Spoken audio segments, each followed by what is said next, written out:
Selama mengikuti proses pembelajaran di sekolah, pernahkah kamu berpikir sumber dana apa yang digunakan oleh sekolah untuk mengoptimalkan proses pembelajaran, asesmen, dan meningkatkan minat serta bakat siswamu di sekolah?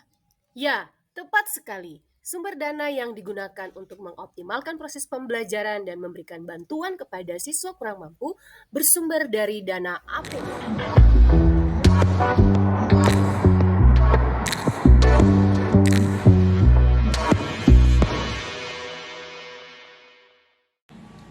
Assalamualaikum warahmatullahi wabarakatuh.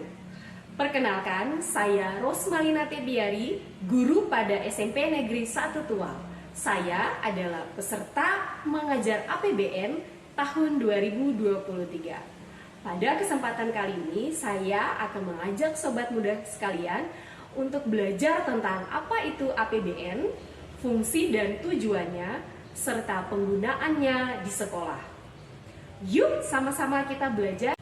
APBN atau Anggaran Pendapatan dan Belanja Negara adalah daftar rincian yang dibuat secara sistematis, berisi rancangan penerimaan, rancangan pengeluaran yang disusun dalam periode 1 tahun. Pasal 23 ayat 1 Undang-Undang Dasar 1945, APBN adalah anggaran pendapatan dan belanja negara sebagai wujud dari pengelolaan keuangan negara, ditetapkan setiap tahun dengan undang-undang dan dilaksanakan secara terbuka dan bertanggung jawab untuk sebesar-besarnya kemakmuran rakyat. Lebih lanjut, dalam Undang-Undang Nomor 17 Tahun 2003 tentang Keuangan Negara, APBN diartikan sebagai 1. Rencana keuangan tahunan pemerintah negara yang disetujui oleh DPR. 2. Terdiri atas anggaran pendapatan, anggaran belanja dan pembiayaan. 3.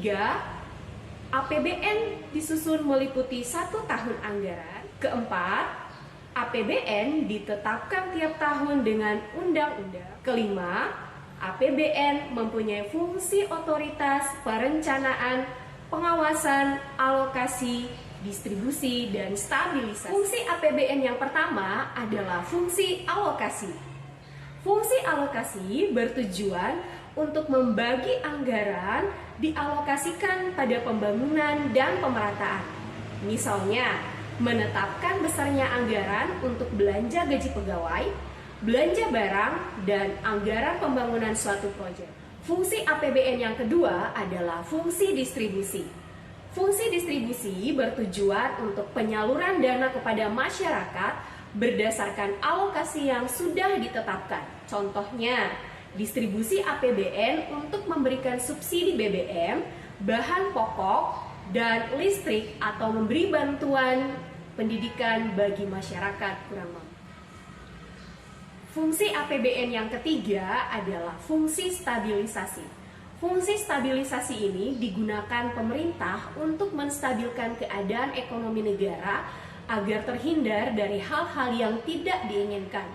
Misalnya, pada saat terjadi inflasi, harga barang dan jasa cenderung naik, maka pemerintah dapat menstabilkan perekonomian dengan cara menaikkan pajak agar jumlah uang yang beredar dapat dikurangi dan harga-harga dapat kembali turun.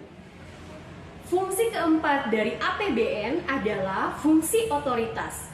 Fungsi ini dibuat sebagai dasar pelaksanaan pendapatan dan belanja negara pada tahun yang sedang berjalan, di mana fungsi ini ada untuk membuat pembelanjaan dan pendapatan negara nantinya bisa dipertanggungjawabkan kepada rakyat. Selanjutnya, fungsi kelima, yakni fungsi perencanaan. Fungsi perencanaan bisa menjadi acuan bagi negara untuk bisa merencanakan berbagai kegiatannya dalam 1 tahun. Artinya, jika anggaran belanja sudah disusun rapi, negara bisa dengan mudah membuat rencana kegiatan guna mendukung pembelanjaan tersebut. Misalnya, ada anggaran proyek pembangunan gedung sekolah, maka pihak pemerintah bisa langsung melaksanakan proyek tersebut agar nantinya berjalan lancar tanpa ada masalah. Tujuan penyusunan APBN yang pertama adalah untuk meningkatkan pertumbuhan perekonomian negara. Kedua, menciptakan dan meningkatkan kesejahteraan serta kemakmuran rakyat secara keseluruhan. Ketiga, meningkatkan transparansi pemerintah kepada DPR dan masyarakat. Keempat, tujuan penyusunan APBN adalah untuk meningkatkan koordinasi antar bagian dan lingkungan pemerintah. Kelima, membantu pemerintah mencapai tujuan kebijakan fiskal dalam mengatasi inflasi. Keenam, memungkinkan pemerintah memenuhi prioritas belanjanya. Dan yang ketujuh, membantu menciptakan efisiensi dan keadilan dalam menyediakan barang dan jasa publik melalui proses yang diprioritaskan. Selanjutnya, saya akan mengajak sobat muda sekalian untuk berbincang-bincang dengan Kepala SMP Negeri 1 Tual terkait bagaimana penggunaan dana APBN di sekolah kami. Di sumber dana APBN yang didapat oleh sekolah yaitu sumber dana Bosnas. Untuk dana Bosnas per siswa itu 1.100.000.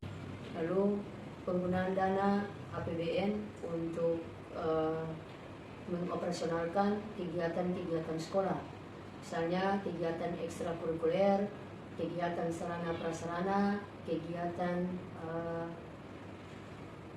administrasi sekolah. Lalu pesan dari saya selaku Kepsek SMP Negeri 1 Tual, mari sama-sama peduli kepada pendidikan dengan belajar rajin, karena pembangunan bangsa berada di pundak anak-anakku sekalian. APBN melindungi rakyat, membangun negeri.